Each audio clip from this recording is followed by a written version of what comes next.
কৈলাস পর্বত শুধু একটি পাহাড় নয়, এটি এক অলৌকিক শক্তির আধার। বহু অভিযাত্রী এই পর্বতে উঠতে গিয়েও ব্যর্থ হয়েছেন। কেন জানেন? কারণ এটি শুধুমাত্র পাথরের পাহাড় নয়, বরং এক পরম সত্যের প্রতীক। আজ আমরা এই ভিডিওতে আধ্যাত্মিকভাবে বিশ্লেষণ করব কেন কেউ কৈলাস পর্বতে উঠতে পারে না এবং কিভাবে এটি সৃষ্টির চূড়ান্ত রহস্যের দ্বার সাক্ষী। কৈলাস পর্বত শিবের ধ্যান স্থান। কৈলাস পর্বতকে বলা হয় শিবের আসন, যেখানে তিনি ধ্যানমগ্ন। এই স্থান শুধুমাত্র একটি পার্বত্য এলাকায় নয়, বরং এটি এক দৈব শক্তির স্পন্দন ক্ষেত্র। এখানে প্রবেশ করতে গেলে যে কেউ এক অদৃশ্য বাধার সম্মুখীন হয়, কারণ এটি মত্ত ও দিব্য জগতের সংযোগস্থল।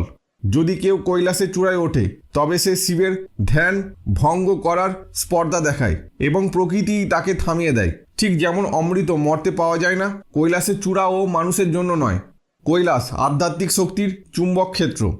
বহু সাধক এবং গবেষক বলেছেন কৈলাস শুধু একটি পাহাড় নয়, বরং এটি এক জীবন্ত শক্তির আধার। এটি এক বিশাল পিরামিডের মতো গঠিত, যা এক শক্তির কেন্দ্র হিসেবে কাজ করে। এর চূড়ায় এক অদৃশ্য স্পন্দন রয়েছে, যা মানবদেহ ও মনকে পরিবর্তন করতে পারে। বিজ্ঞানীরা দেখেছেন কৈলাসের চারপাশের সময় প্রবাহ অন্য পাহাড়ের তুলনায় আলাদা। এই কারণে যে কেউ এর